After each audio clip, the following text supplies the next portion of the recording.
Okay, so I'm Thuy. I'm a researcher from the University of Michigan.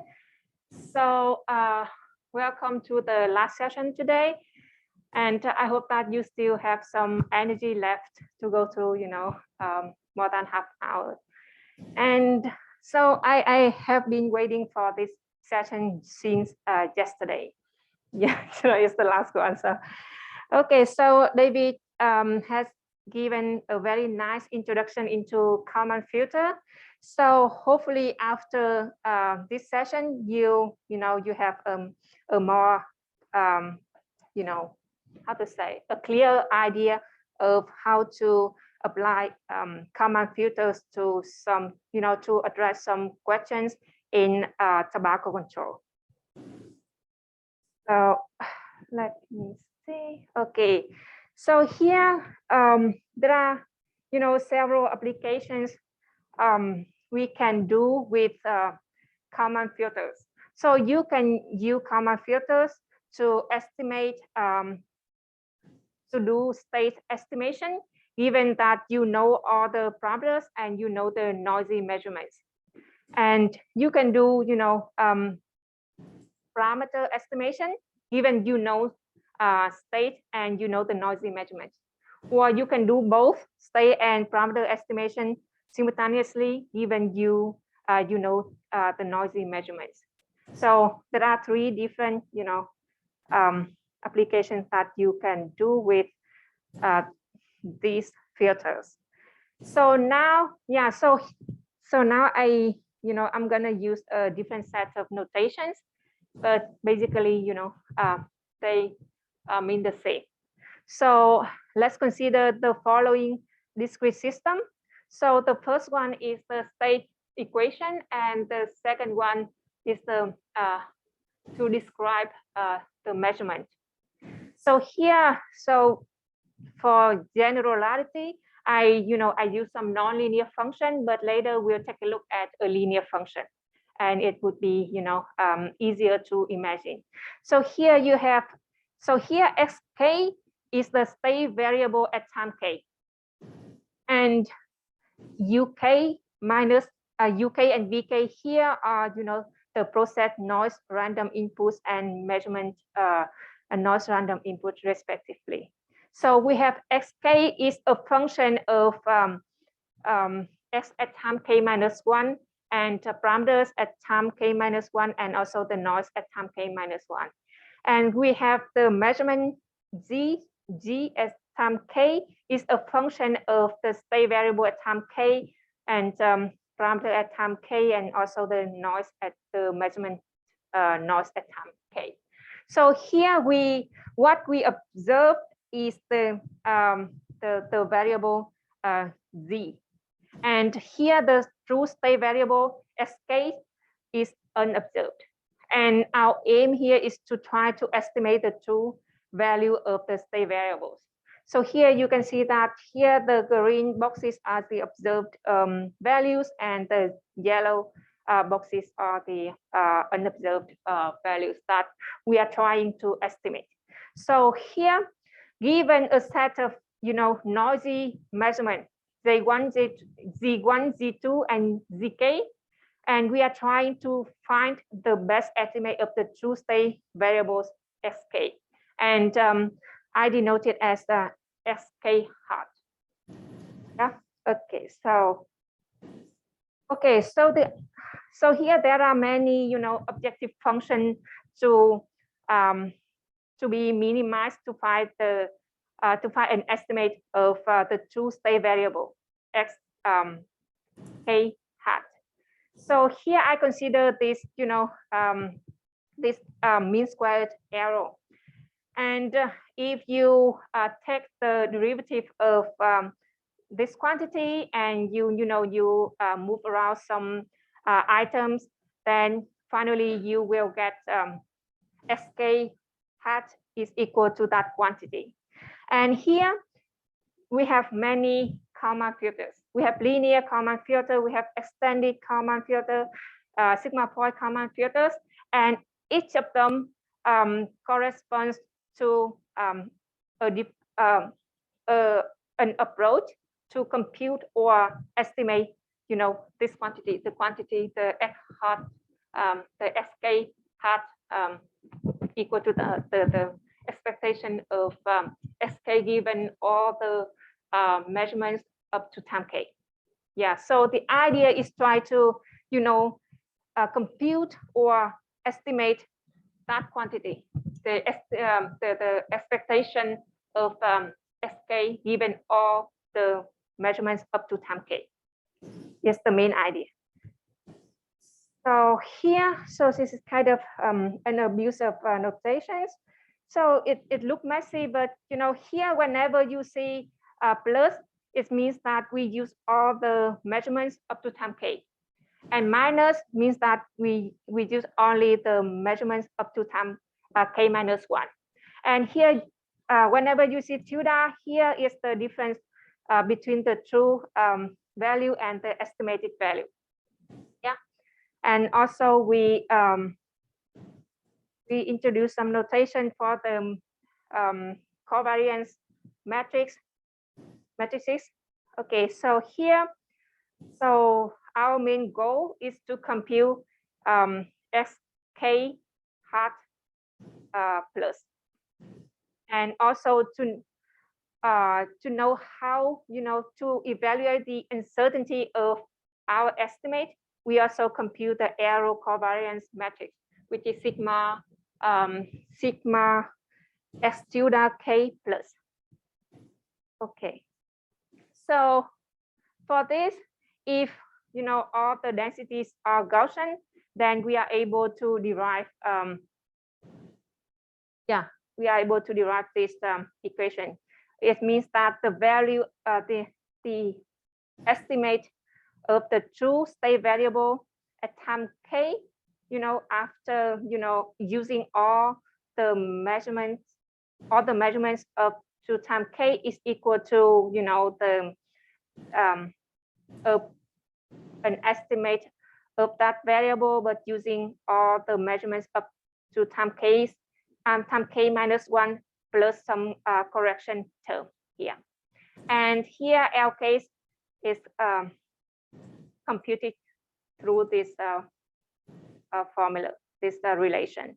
And here we also derive an estimate of the covariance matrix, which is equal to this one. Yeah, so as soon as we get a new measurement, at time k, we can update our knowledge about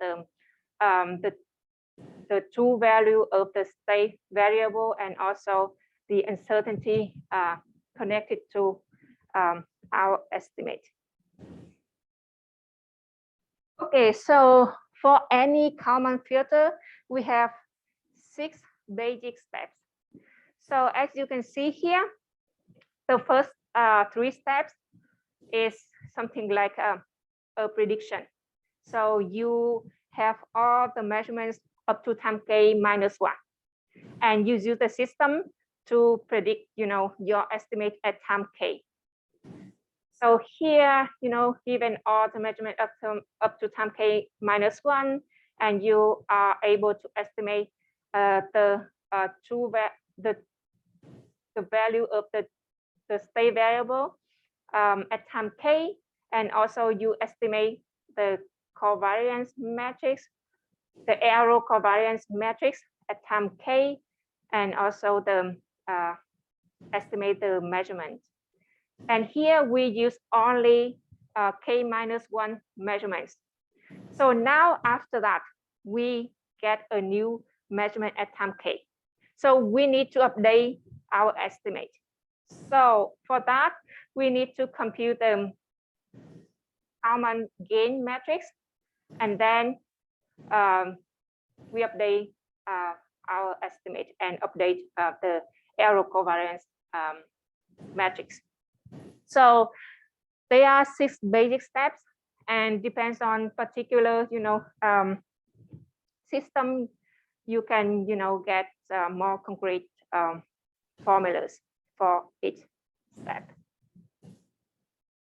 Okay, so you can repeat these 6 steps, up to a time that you would like to stop. So just repeat 6 steps. So the first one, the first 3 steps is to predict the future. And then when you get a new measurement, then you update your, estimates. Just that. Okay, so now let's take a look at a linear system. So this is very standard linear system. So you see here, so whenever you see k, it means that at time k, you see k minus 1, it means that it's at time k minus 1. So here we have noise, process noise, and here we have measurement noise. So we have to make some standard assumptions so that we are able to derive the final form of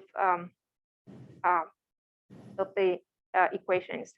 So here we assume that the noise processes UK and VK are Gaussian with zero mean, and the covariance, and also you assume that these two processes are independent of each other, and and also they are wide process. So to simplify the derivation of the filter. Okay, so if you have this linear system, then you plug into the general algorithm and you obtain the following one. You obtain this one. So now that is straightforward how to compute xk hat minus, and also the error covariance matrix, and also estimate the measurement at time k. So after this step, and you get a new measurement at time k, then you update your estimates using these formulas. Okay. So putting together everything that we have. So basically, this is the complete algorithm of the linear Kalman filter. So you have the system, you have some assumption on the noise processes, and then you initialize the value of x0 plus hat, and also sigma x tilde 0 plus, and you repeat these 6 steps up to the time k equal to n, and you can stop. So as long as you want, as long as you need. Okay, so how can we apply this technique in tobacco control? So here we consider this dynamical system. This one is taken from a paper of Dr. David Mendes and his colleague, which published in 2017. So now we consider this system over this time period from 1990 until 2017. So here, IT is the number of new smokers per year at time t. So mu t is the death rate of current smokers at time t. Beta t is the cessation rate of current smokers at time t, and CT is the number of current smokers at time t. And so far that in order to apply, the linear Kalman filter, we need a discrete dynamical system. So now we have a continuous one. So what to do? So we need to discretize. So there are many, numerical methods to do that. But here, since we know that the smoking prevalence is, quite linear, it's not completely a straight line, but it's linear. Looks like a linear, looks like a line. So for this, I can use, Euler method just for simplicity. So to improve the accuracy, you can use more sophisticated method like Runge-Kutta, and other methods. So this is for demonstration. So here I divided this period into many time interval. So here, because we have the observation of the smoking prevalence annually, so I will choose the time step equal to 1.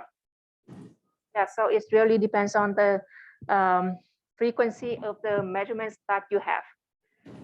Okay, so now the original system becomes this one, and it looks like a discrete system, right?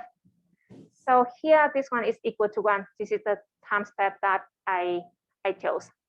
So here, this method is basically you approximate a derivative. It's nothing more. So now, so I assume that over the considered period, I assume that the total adult population is a constant to simplify my computation. Then I divided both sides by the total adult population, and then I obtained this equation. So now, here gamma k now is the initiation rate, and before dividing by k is the number of new smokers per year at time t. So I would like to convert everything into rate.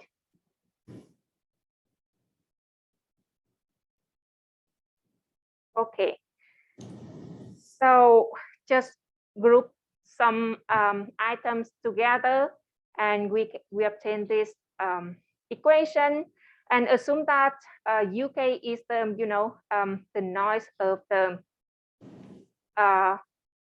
smoking prevalence, and VK here is the measurement, the survey noise, and we can rewrite our equation as the following system. So here is the smoking prevalence, and here is the observed smoking prevalence after adding some noises. Yeah, so you see we're adding some noise here to make it more realistic, because yeah. So if you denote AK is equal to this quantity, and BK equal to 1, CK equal to 1, and yeah, so on. So you can rewrite this system in a standard form, the one that we saw before. Yeah. What delta is? Yeah, so delta t is the times the step size. Yeah, so you divided the considered period into many time interval, and the length of each interval is delta t. Yeah. Yeah, so now you can rewrite your system in this standard form, so that you can apply the linear Kalman filter easier. Okay, so putting together what we have, and here now I gave some initial guess for the covariance matrix of U and V. So this is the given value, because so I gave it in advance, because here I generated some data, and I know what value of I know the exact values of these two matrices. So our aim here is to use the linear Kalman filter to estimate the smoking prevalence SK.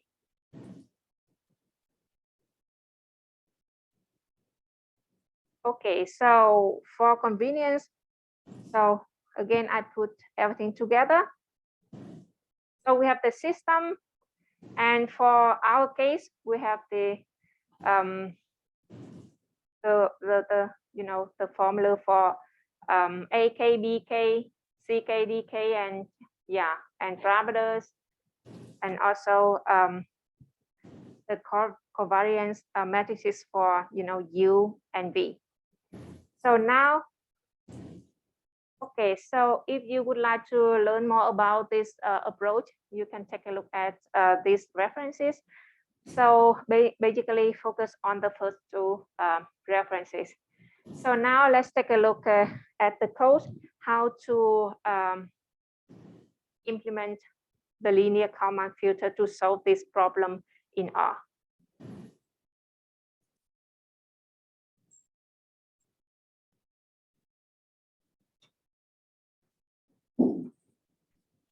Okay, let me go over the data set.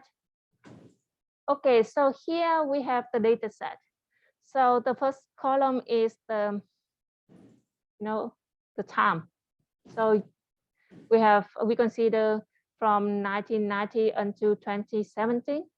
And here is the, the measurements. The second column is the measurements with, with noises. And here is the standard error of our observations. And this is the death rate. And this is the total adult population.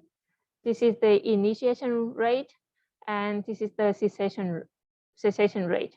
And you can ignore the last column because this is for evaluate how well the linear Kalman filter performs in this case. So this one is so I generated the last column using the system and added some noise. Yeah, I added some noise to have the true smoking prevalence. Okay, so now if you open, oh, where are they? That again, you said you created the last column to add noise, but what would be like a real representation of that? This one, so actually I use the system, the system I just presented, and simulate that system, adding some noise, and we obtain the last column. Yeah, and now we are trying to estimate this one. So this one is just for reference to see how well the method performs. Yeah. Okay, so let me try to find where are they. Okay. Okay. Yeah. So now let's take a look at the code and play with it a little bit.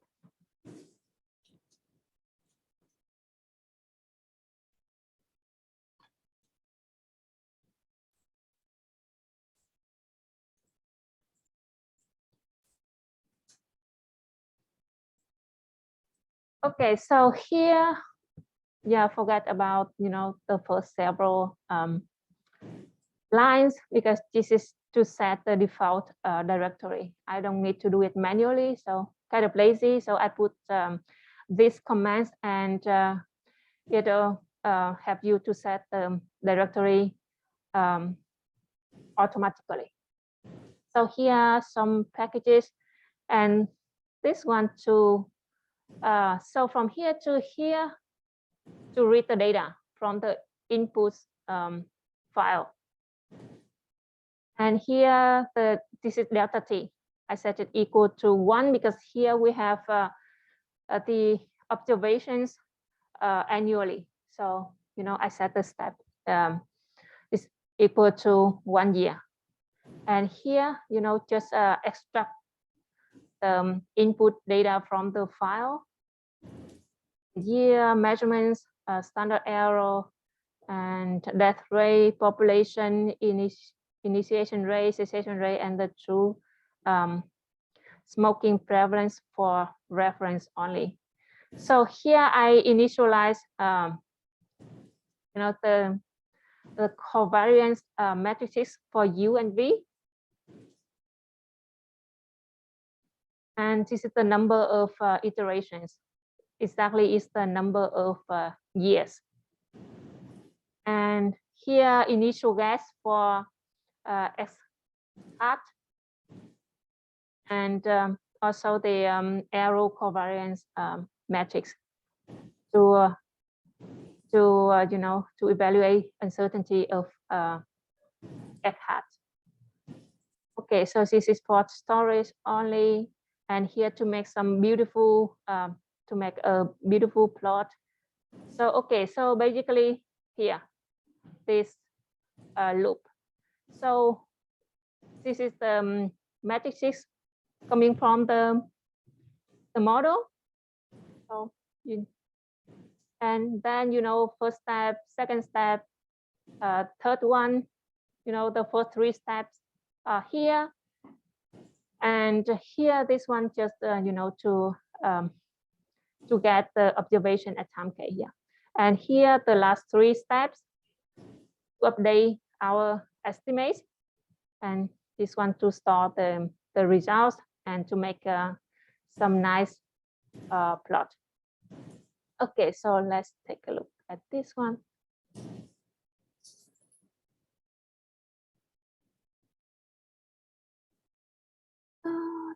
What this?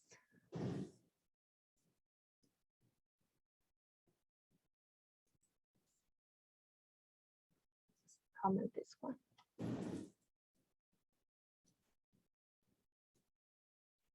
Yeah, look at the plot.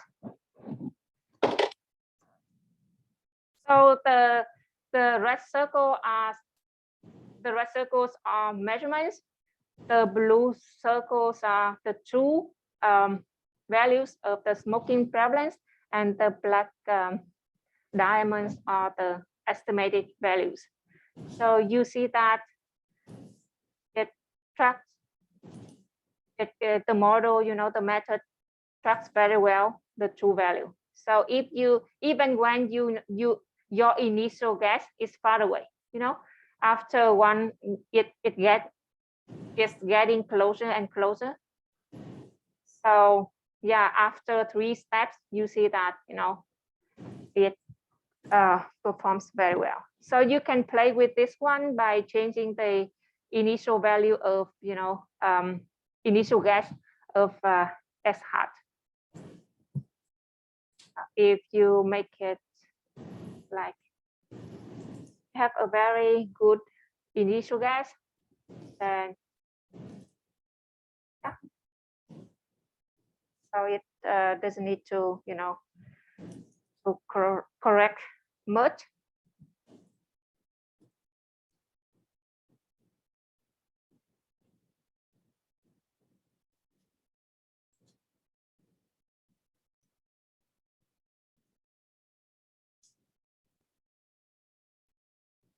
If you take a look at the code, is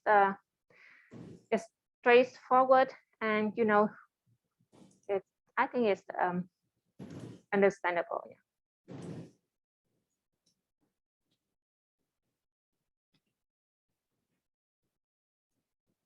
Any questions?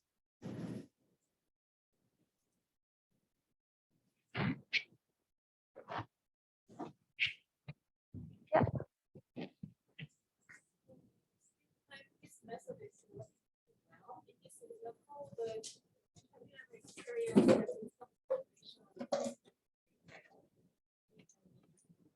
Yeah, it depends on the noise. You know, if you have, you know, very large noise, you know, the measurement noise. If you have very large measurement noises, then I think it performance is reasonable, but I guess maybe it's not as well as in this case. Yeah, because here, so I, you know, I select the covariance matrix for the noise is, you know, quite small. Yeah.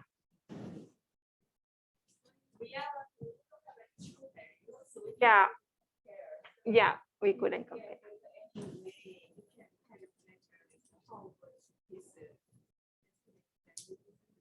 Yeah, this is, you know, is an issue. Yeah, we don't know how well we predict the one the true value, the two interesting values. Yeah. Yeah, but you know, the theory proves that, you know, it works well in most of the cases, even when some initial assumptions fail. here we make some assumption on the noise processes, and it works very well even we don't have those assumptions are not satisfied. Yeah, so previous study have shown that. Yeah, so based on the theory, based on the literature, so it gives us the confidence in the performance of this approach.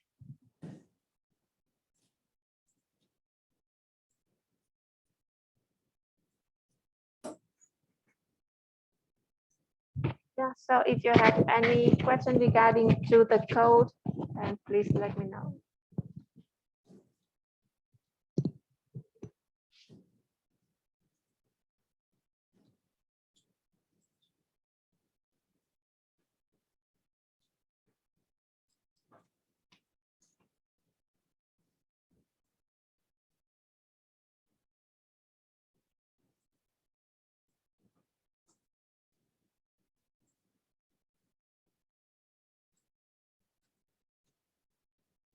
One thing is that the input data is fake. So I generated.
Yeah.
So,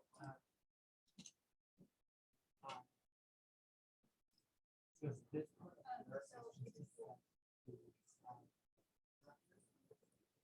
also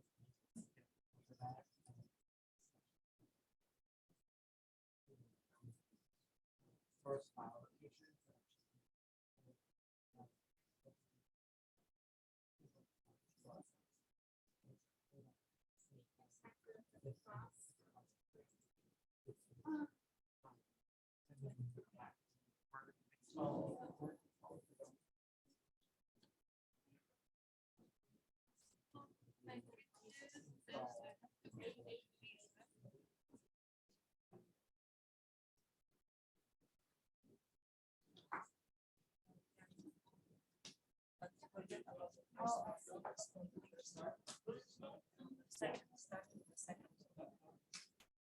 I don't keep that many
So just lay on the floor.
Oh, yeah.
Yeah, so if you don't have any further questions, we can end right now.